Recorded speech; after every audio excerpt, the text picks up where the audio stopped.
का मैं पहले तो बहुत धन्यवाद देना चाहती हूँ माननीय राहुल गांधी जी का, प्रियंका गांधी जी का, हमारे राष्ट्रीय अध्यक्ष जी का, सभी का मैं बहुत बहुत धन्यवाद देना चाहती हूँ कि उन्होंने मुझे इस लायक समझा कि मुझे रीवा लोकसभा का प्रत्याशी बनाया है। और रही सांसद जी की बात, तो अब मेरा तो पूरा प्रयास रहेगा कि रीवा में जो भी मतलब मेन विकास है वो होना चाहिए। बड़े बड़े काम तो ठीक है बहुत हुए हैं ज़मीनों को बेच के, लेकिन असली विकास जो है, क्योंकि क्या है कि एयरपोर्ट बना देना या कि ये ट्रेन ले आ देना, ठीक है ट्रेन अच्छी बात है, लेकिन जो आम जनता है वो परेशान है, गरीबों का कोई भी काम नहीं हुआ। तो मेरा तो ये प्रयास रहेगा कि ज़्यादातर जो असली विकास है वो होना चाहिए रीवा ज़िले में, और जो भी मुझसे बनेगा मैं उसको पूरा प्रयास करूँगी। बाकी हमारी माता जी हैं, उनका हाथ है मेरे सर पर, जैसा उनका वो होगा, आगे भगवान जो चाहेंगे वो होगा। ईवीएम माता से कैसे पार पाएंगी? और ईवीएम माता के ऊपर भी एक माता है, ऊपरी जो ईश्वरी शक्ति होती है, तो उनका सब वो रहता है उसमें। और कहीं ना कहीं मुझे तो ये विश्वास है कि इस बार ईवीएम वगैरह कोई काम नहीं आएगी। और ठीक है, आगे फिर वक्त बताएगा जो भी होगा। किन मुद्दों को लेके जाएंगे आप? अब मुद्दे तो बहुत सारे हैं भैया, लेकिन ठीक है मुझसे जो बनेगा, मेरे उसमें जो भी होगा मैं वो पूरा करने का पूरा प्रयास करूँगी। राजनीति के मैदान में पहले भी आपके सामने वो आ चुके हैं और आप लोगों का विरोध भी हो चुका है, तो क्या मानते हैं कि बहुत अच्छा चुनाव होगा? विरोध, ऐसा कोई विरोध नहीं था, वो ठीक है, पार्टी में वो भी थे हम भी थे। अब अपनी क्षेत्र की जनता के लिए थोड़ा सा बोलना पड़ता है। अब तो आमने सामने एक तरह से जंग लड़नी है आपको मैदान में। अब हो गया, ठीक है, अब आप सब साथ में रहेंगे और हमारी जनता चुनाव लड़ेगी, मैं नहीं लड़ूंगी। राम मंदिर की लहर है, उससे कैसे आप उसका जवाब करेंगे? ठीक है, भगवान तो सबके हैं देखिए, और अगर ईश्वर को कोई ये सोचे, ईश्वर को बीच में रख के राजनीति करना गलत बात होती है, तो ये तो नहीं करना चाहिए। और राम मंदिर बन गया, अच्छी बात है, राम जी हमारे विराजमान हो गए हैं, इससे अच्छी बात क्या हो सकती है। लेकिन ये सबके लिए है, हम लोग धर्म से जुड़े हुए हैं, हिंदू धर्म है हमारा, तो ये तो सबका अधिकार है वहाँ जाना, दर्शन करना। कोई इसमें विशेष ये नहीं है कि मोदी जी की कृपा से मंदिर बना है। मंदिर तो बनना ही था, कांग्रेस की सरकार होती तो वो भी बनवाती, वो सुप्रीम कोर्ट का आदेश था तो वो तो बनना था, तो इसमें कोई वो नहीं है, भगवान तो सबके हैं। संसदीय क्षेत्र भी है और मुन्ना मैनेजर भी है, कैसे डगर पार होगी? हमारी माता सामने ही है, सब माताओं पे भारी हमारी राजराजेश्वरी माता। टिकट क्लियर हो चुकी है कांग्रेस पार्टी की। भारत को वर्तमान में जो परिस्थितियां हैं, रसिया बना के रख दिया गया है। जैसे रूस में, चाइना में, ज़्यादातर रूस में पुतिन की सरकार में जो विरोध में बोल दे, कोई 40 साल से जेल में बंद है, कोई 20 साल से बंद है, किसी पे को फांसी दी जा रही है, किसी पे हत्या हो रही है। वो वातावरण लगभग देश पे आके इस कगार पर आकर देश खड़ा हुआ है। मैं तो स्थानीय मुद्दे पर चुनाव लड़ूंगा। 10 वर्ष से रीवा की जनता की कोई भूमिका केंद्र सरकार में नहीं। बातें कर लेना, अब उसी काम पे जब विधानसभा चुनाव होता है तो माननीय मंत्री महोदय उसी को अपना गिना देते हैं, फिर लोकसभा आता है तो उसी को सांसद महोदय अपना गिना देते हैं।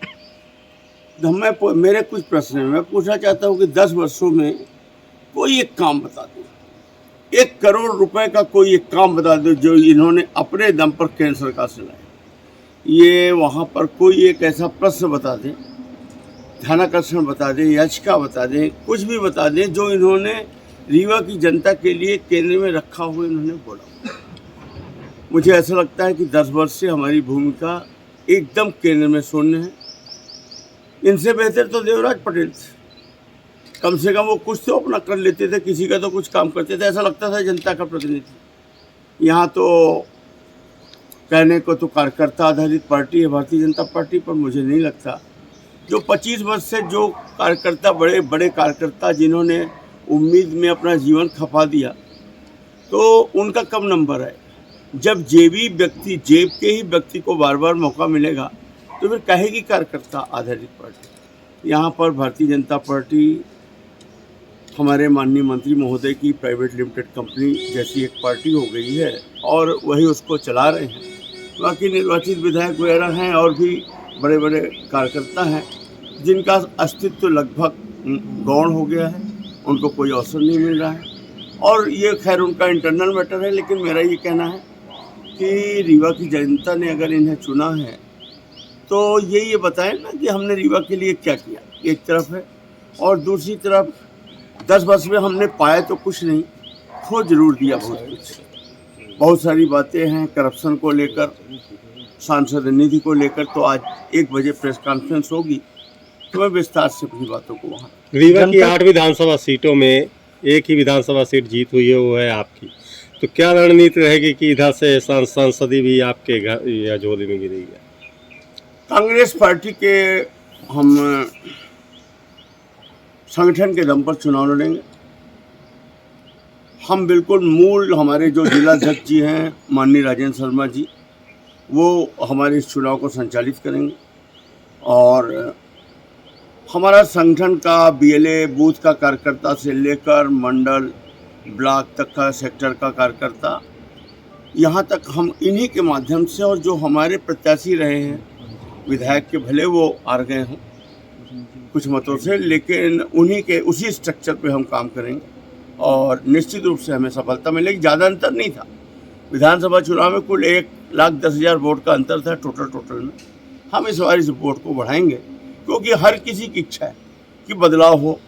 वर्तमान सांसद जी को कोई भी वोट नहीं देना चाहता। हाँ, अगर ये टिकट बदल दी हो, कोई नए प्रत्याशी को होती, तो लोगों का वो गुस्सा कम हो जाता, और जो इनके ऊपर भ्रष्टाचार के आरोप है उससे भी ये बच निकलते कि भाई उनको बदल दिया। पर आज ये घिर चुके हैं। और हाँ, हमारा जो कांग्रेस का संगठन है और हमारे सभी नेता हैं, सब मिलकर हम लोग चुनाव। वो बहुत उत्साहित थे, चुनाव टिकट घोषित होते हुए कूकी मार रहे थे। तो क्या मानते हैं कि उनको भी लगता है कि वो जीतेंगे? कूकी मार रहे थे, अब देखिए, अब ताके रहिएगा, चुनाव के बीच में हुआ न कर दें बस। जनता के बीच में किन मुद्दों को लेकर कांग्रेस जा रही है?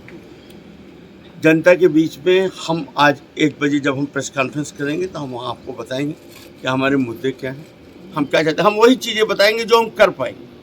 हम विपक्ष के, अगर हम निर्वाचित हुए, जनता ने आशीर्वाद दिया, तो हम विपक्ष के सांसद, तो हम उसी औकात पे बात करेंगे कि हम अपने संघर्षों के दम पर क्या कर पाएंगे, हम उतनी ही बात करेंगे। और वो हम आपके सामने विस्तृत विवरण अपने जिलाध्यक्ष जी के कार्यालय में, कांग्रेस पार्टी कार्यालय में जब प्रेस कॉन्फ्रेंस होगी उसमें हम आपको। टिकट घोषणा में इतनी लेट लतीफ़ी क्यों कांग्रेस की तरफ से? देखिए, पूरे देश में इनकी तो देखिए सरकार है 2 वर्ष से, और इनके सब निर्वाचित ज़्यादातर सांसद ही हैं, आप भी समझ रहे हो। और इनको वही बार बार वही रिपीट कर देना है, इक्का दुक्का इनको चेंज करना है। तो इन्हें तो कुछ सोचना है नहीं, तो इनका तो सब रेडीमेड आप ही खुद भी समझ रहे हैं। लेकिन हमारी वो परिस्थिति नहीं थी, हमें तो नए ढंग से चीज़ों को चयन करना था हमारे नेताओं को, तो स्वाभाविक है। पर इतना भी लेट नहीं है जैसा ठीक।